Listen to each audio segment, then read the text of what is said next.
दोनों का base same हो जाएगा। तो दोनों का बेस सेम हो जाएगा। तो यहाँ पे कंडीशन ये होगा, जो बेस है ना, ये बेस ऑलवेज क्या होता है, बेस ऑलवेज पॉजिटिव होता है एंड 1 कभी नहीं होगा। बेस जो है इसका, लॉग का बेस जो है वो ऑलवेज पॉजिटिव होगा, 1 के बराबर नहीं होगा, और जो n है ना, n ऑलवेज ग्रेटर देन 0 होगा। सर क्लियर है 1 ये क्यों नहीं होगा? अनिकेत? A1 क्यों नहीं होगा? क्या बोले? A1 क्यों नहीं होगा? आवाज धीमी आ रही। ये तुम चैट पे कर सकते हो, चैट कर सकते हो, क्या क्या बोल रहे हो? हाँ, A1 क्यों नहीं होगा, ये पूछ रहे हो ना? Yes sir, yes sir. अगर A1 हो गया ना, अगर यहाँ पे A1 हो गया, देखो ये जो बेस है ना, ये बेस एक्सपोनेंशियल का भी बेस है ना? अगर ये बेस 1 हो गया, बेस को अगर तुम 1 कर दिए और पावर जो है एक्सपोनेंट बहुत लार्ज हो जाए, इन्फिनिटी हो जाए, समझे? यस सर, तो यस ये सर। डिफाइंड नहीं हो पाएगा। ठीक है ना? हम लोग जो भी रिजल्ट देखते हैं ना, ओवरऑल देखते हैं। जो भी रिजल्ट देखते हैं हम लोग ओवरऑल देखते हैं, पर्टिकुलर कुछ वैल्यूज के लिए नहीं देखते हैं, ओवरऑल देखते हैं माइनस इन्फिनिटी से इन्फिनिटी में क्या सिचुएशन है। क्लियर है? तो इसलिए बेस 1 नहीं होगा। क्लियर है निकेत? ओके, तो देखो यस सर। अगर बात की जाएगी ना, बात की जाएगी लॉग का, कुछ फॉर्मूला होता है जो कि आपको अच्छी तरह से दिमाग में भेजा में बैठाना होगा। क्लियर है? उसके बाद आप क्वेश्चन सॉल्व कर सकते हो। तो नंबर 1 देखो, लॉग का काम क्या है। लॉग जो है, अगर मैथमेटिकली बात की जाएगी, अगर मैथमेटिकली बात की जाएगी, लॉग जो है वो मल्टीप्लिकेशन को एडिशन में कन्वर्ट कर देता है। तो अगर आपसे कोई पूछे कि मल्टीप्लिकेशन और एडिशन में कौन सिंपल है, तो आप बताओ कि एडिशन सिंपल है ना? लॉग और क्या करता है, लॉग जो है डिवीजन को सब्ट्रैक्शन में कन्वर्ट कर देता है। तो डिवीजन और सब्ट्रैक्शन में सब्ट्रैक्शन क्या होता है, इजी होता है। लॉगरिथम जो है वो लार्ज डाटा को क्या करता है, कंप्रेस कर देता है, इसलिए हम लोग लॉग का यूज करते हैं। क्लियर है ये? Yes, okay, fine. तो देखो नंबर 1 फार्मूला की बात की जाएगी, है ना?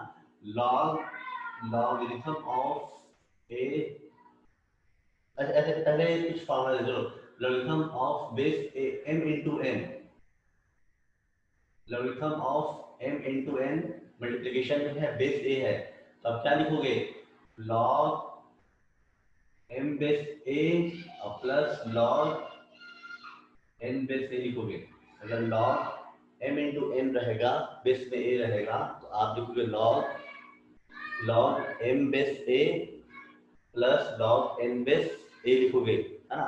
जैसे कि सिंपल मैं दे दूं लॉग 2, है ना? अगर मैंने दे दिया 32, सिंपल, है ना? तो ये 32 को आप फैक्टराइज करोगे तो 8 इंटू 4 कर सकते हो, कुछ भी कर सकते हो। मतलब अगर 8 इंटू 4 करते हो तो लॉगरिथम ऑफ बेस पे 2 रहेगा, 8 इंटू 4 हो जाएगा, है ना? तो आप क्वेश्चंस के अकॉर्डिंग सिचुएशन देखकर आप इसको एडिशन में कन्वर्ट कर सकते हो। मतलब log 8 base 2 plus log 4 base 2 हो जाएगा। क्लियर है ये?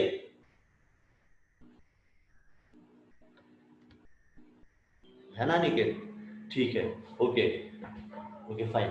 तो नंबर 1 फार्मूला आपका ये हो गया, log M N base A क्या हो जाएगा, log M base A plus log N base A. Condition same रहने वाला है, A greater than 0 and A not equal to 1 होगा, and M N should be positive होगा।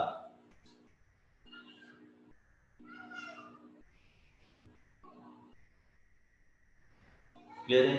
Okay, number second formula, log M by N. आपको पता होना, आपको पता भी होगा ये बात, तो यहाँ भी क्या हो जाएगा,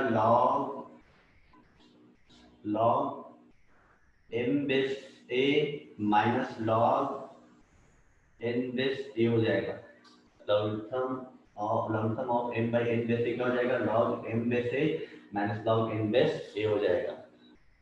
देखो यहाँ पे ये दो फॉर्मूला हो गया, है ना? आगे फॉर्मूला लिखने से पहले 2-3 चीज को ध्यान में अच्छी तरह से बैठाना। देखो कैलकुलस अगर आप पढ़ रहे हो, कैलकुलस पढ़ रहे हो और मतलब डिफरेंशिएशन कर रहे हो फंक्शन का सी है लॉगिथम फंक्शन का डिफरेंशिएशन कर रहे हो या इंटीग्रेशन कर रहे हो, है ना, तो अगर सिर्फ लिखा है जैसे log x लिखा है सपोज, यहाँ पे कुछ भी नहीं है, इसका मतलब आपको अंडरस्टूड होना चाहिए कि बेस में क्या है।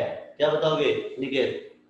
अगर आप डिफरेंशिएशन कर रहे हो फंक्शन को, यहाँ पे लिखा log x लिखा है, तो बेस में क्या होगा बताओ निकेत? बेस में सर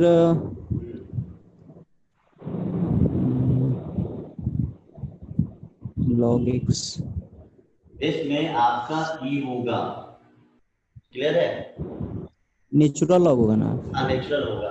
कैलकुलस वही बताओ, कैलकुलस में अगर मेंशन नहीं है ये e तो समझो कि यहाँ पे e है। Okay sir. अगर यहाँ कैलकुलस में अगर बेस पे कुछ दिया है 10 12 कुछ भी, तो आपको इसको e के नेचुरल फॉर्म में लाना होगा, कांस्टेंट को कुछ बाहर निकालकर लॉग का फॉर्मूला यूज करके उसको बाहर निकालना। क्लियर है ये? Yes sir. तो देखो ये फॉर्मूला हो गया log m by n क्या हो जाएगा, तो log m by n हो जाएगा log m base a minus log n base a हो जाएगा। दो फॉर्मूला हो गया, नोट करो काम आएगा। यस मिटाते थे? Yes sir. ओके फाइन, मिटाता हूँ। देखो अब अनदर फॉर्मूला देखते हैं हम। देखो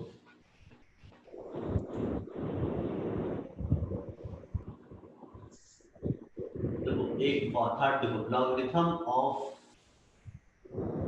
a unity, logarithm of a unity to any base, logarithm of a unity to any base value क्या हो जाएगी? 1 logarithm of a unity, logarithm of a one any base के लिए अगर 1 रहेगा तो जीरो होगा हाँ हाँ जीरो होगा ना। जीरो हो जाएगा। तो ये तुम्हारा क्या है, एक्सपोनेंट है ना, ये नंबर्स है। Yes sir. आप एक्सपोनेंशियल फॉर्म में चेंज करोगे तो 1 आ जाएगा। क्लियर है ये? Yes sir. ठीक है। Yes sir. Number 4 logarithm of a number with same base, logarithm of a number with same base, a base a क्या हो जाएगा? 1 हो जाएगा। क्लियर है ये बहुत हर जगह यूज करना होगा क्वेश्चंस देखकर कि कहाँ पे लॉग को इक्वेट करना है, कैसे इक्वेट करना है। तो याद रखो लॉग ए बेस ए मतलब logarithm of any number with same base yes sir. 1 हो जाएगा। Number 5 yes sir. 5 हो जाएगा logarithm of a, है ना, कोई नंबर्स है ना, जैसे वो नंबर n है ना, ये जो n है वो एक्सपोनेंशियल फॉर्म में है अल्फा, पर आपको पता चल जाएगा ये जो n का एक्सपोनेंट क्या है, अल्फा है।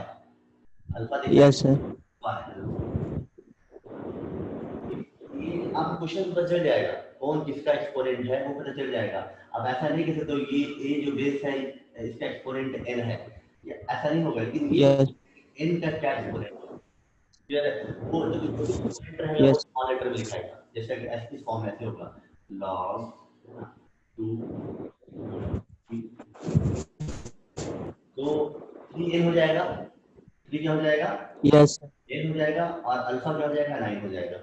क्लियर ये? 9 हो जाएगा। हाँ 9 हो जाएगा। Yes sir. तो देखो अब यहाँ पे क्या है, प्रॉपर्टी क्या है, तो आप क्वेश्चन देखकर अल्फा को क्या कर सकते हो, लॉग के बगल में ला सकते हो। मतलब यहाँ पे क्या हो जाएगा, अल्फा कोएफिशिएंट अल्फा जो है लॉग अल्फा लॉग इनवर्स ये हो जाएगा। अल्फा को आप बगल में ला सकते हो। जैसे अगर मैं दे दूं लॉग बेस में 2 है और 16 दे दूं, लॉग 16 बेस 2 है ना, लॉग यस सर। है। आपको पता है 16 को तुम एक्सपोनेंशियल फॉर्म में क्या लिखते हो, 2 का पावर 4। 4 yes sir. इसको एक्सपोनेंट फॉर्म में क्या लिखोगे, तो लॉग बेस 2 तो रहने वाला है, 16 को लिखोगे 2 का पावर 4 लिखोगे। तो अब ये क्या हो गया आपका, 2 हो गया 4 यस सर। अल्फा हो गया, तो अल्फा को तो बगल में लाओगे, तो अल्फा आ गया बगल में लॉग, है ना, 2 बेस 2 क्या होता है, 1 होता है। 1 यस। ये यस सर। Okay fine. और ये 5 फार्मूला हो गया है ना। 6 फार्मूला क्या हो गया Yeah. देख लो। 6 फार्मूला हो गया ये आपका 6 फार्मूला ये हो गया लॉग है ना। तो ऐसा थोड़ी नहीं है कि सिर्फ n का ही n को ही एक्सपोनेंट फॉर्म में लिख सकते हो सकता है तुम बेस को भी तुम एक्सपोनेंट फॉर्म में लिख सकते हो, बेस को भी एक्सपोनेंट फॉर्म में लिख सकते हो।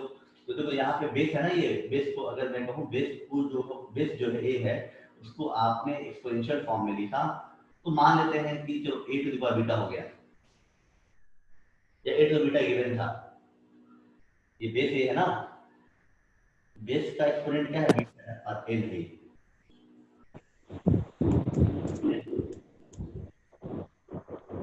है a to the power beta Yes. n है, ये बेस का पावर क्या बीटा है।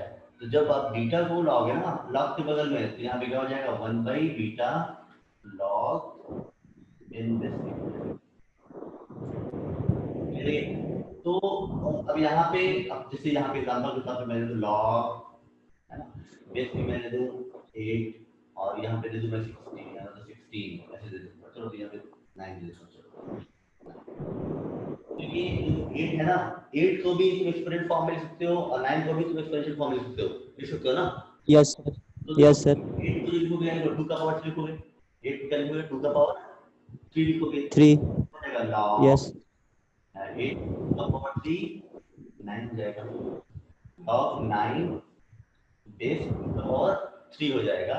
तो ये जब 3 को Yes. मिलाओगे ना तो क्या हो जाएगा 1/3 लॉग 9 बेस 2 हो जाएगा है ना।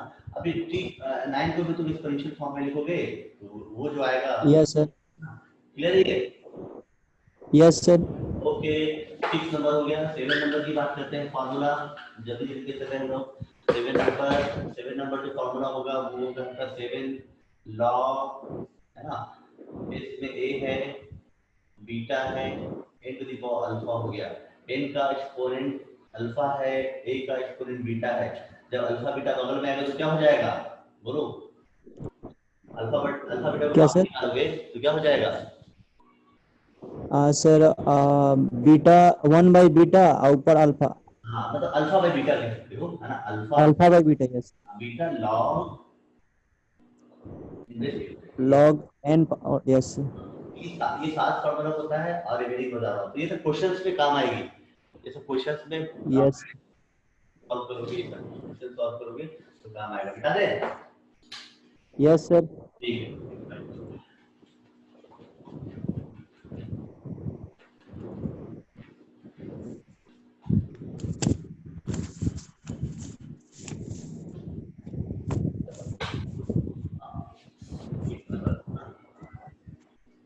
तो जैसे अगर ये लिखा है लॉग बी बेस ए लिखा है, लॉग बी बेस ए लिखा है तो आपको राइट है एक बेस को चूज कर लेना सिचुएशन देखकर।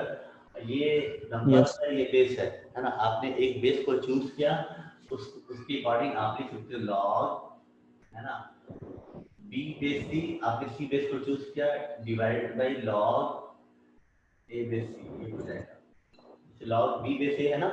इसको आप लिख सकते हो। Yes. प्रूफ है, सारा प्रूफ है। जब प्रूफ मैं नहीं करा रहा हूँ कोई जरूरत नहीं है प्रूफ को। तो log B base A is equal to log B base C divided by log A base C हो जाएगा ये, ठीक है। सर इसका एग्जांपल एक बताइए ना। आप लोग क्या क्या हेलो हाँ सर इसका एक एग्जांपल बताइए ना। एग्जांपल के तौर पे अगर मैं कह दूं ये लॉग है ना कुछ भी लिख दो 3 बेस 2 लिख दो मतलब चलो कुछ 9 और कुछ भी 16 दे दो, ठीक है। तो जस्ट इसको अगर मैं कहूँ कुछ पर्टिकुलर कोई बेस चूज कर लो अपने मन से, वो ये सब सारी चीजें मतलब ये एक ऑपरेशन हो गया। इसको आपको क्वेश्चंस में सॉल्व करना होगा क्वेश्चंस देखकर, ठीक है ना। लॉग 16 बेस 9 दे दी, आप अपने मन से एक बेस चूज कर लो, कुछ भी चूज कर सकते हो वो जो वैलिड हो। तो जैसे 3 चूज किया Yes. या कुछ भी चूज किया यहाँ पे क्या हो जाएगा लॉग 16 बेस 4 हो जाएगा डिवाइडेड बाय लॉग 9 बेस 4 ये हो जाएगा। Yes sir. मतलब क्वेश्चंस में एक एप्लीकेशन ये सर दोनों का बेस सेम होना चाहिए ना। हाँ जो बेस लेंगे वो दोनों का सेम होना हाँ, चाहिए। बेस बिल्कुल सेम होना चाहिए। जो बेस आप चूज कर रहे हो दोनों का सेम होना चाहिए। Okay sir. या, और देखो अगला मामला देखो। अच्छा देखो, अगर ये है लॉग बी बेस ए है ना, लॉग बी बेस ए है, अगर इसको आप रिवर्स करोगे, अगर इसको रेसिप्रोकल फॉर्म में लिखोगे, अगर आप इसको रेसिप्रोकल फॉर्म में लिखोगे तो ये क्या हो जाएगा, 1 अपॉन बेस और नंबर क्या हो जाएगा, एक्सचेंज कर जाएगा, यहाँ पे कर जाएगा log yes a base, log A base b हो जाएगा, ये 9.1। ठीक है, ओके सर। फिर यस सर। दसवां फॉर्मूला ये है, देखो अगर इस फॉर्मेट में है x to the power log y base a, x to the power log y base a है, ये हमेशा ऑलवेज इक्वल होगा y to the power log x base a, ये हमेशा इक्वल होगा। देखो log बेस से यहाँ पे भी, log बेस यहाँ पे भी है, x y y x की वैल्यू क्या होगी, दोनों की वैल्यू क्या होगी, इक्वल होगी। Yes sir. ठीक है, ठीक है। Yes sir. 10 फॉर्मूला है, और भी देखे थे, कोई और भी छूट रह गया फॉर्मूला तो कुछ क्वेश्चंस करेंगे हम लोग ब्लॉक का। ठीक है, यस सर। और देखिए क्लास कैसा चल रहा है आप लोगों का, क्या सर? क्लास कैसा चल रहा है आप लोगों का। अभी तो सर ठीक चल रहा है, डिफरेंशियबिलिटी चालू होने वाला है। अच्छा, डिफरेंशिएबिलिटी यहाँ पे मंडे को शुरू होगा, फंक्शंस का किया आपने। यस सर, कर रहे करो, हैं लास्ट में। अच्छी तरह से दम दम लगा के करना है। ठीक है, यस सर। तो अच्छे से पढ़ेगा, इसको बहुत फायदा होगा अभी लॉकडाउन में, लॉकडाउन यस में सर। फायदा उठाओ। Yes sir. देख लेता हूँ सर लॉक, सर सर इसका क्वेश्चन भेज दीजिएगा तो। क्वेश्चन भी देते हैं, चलो ना, क्वेश्चन भी कराएंगे, वही देख लेते यस सर। हैं लॉक कर। तो और सर इसका एक और क्लास होगा? अब क्वेश्चन करना 10 फार्मूला ही होता है तो ये बस जितना फार्मूला मैंने बता दिया, यस सर। सारा क्वेश्चन सारा फार्मूला मैंने बता दिया। तो सर क्वेश्चन क्वेश्चन सेंड कर, जिसमें डाउट होगा वो पूछ लेंगे। ठीक, क्वेश्चन मैं सेंड कर दूंगा, यस सर। इतना ही फार्मूला है जो आप यूज करोगे। Okay sir. हाँ ठीक है, तो ठीक है अनिकेत। ठीक है सर, बाय। Bye.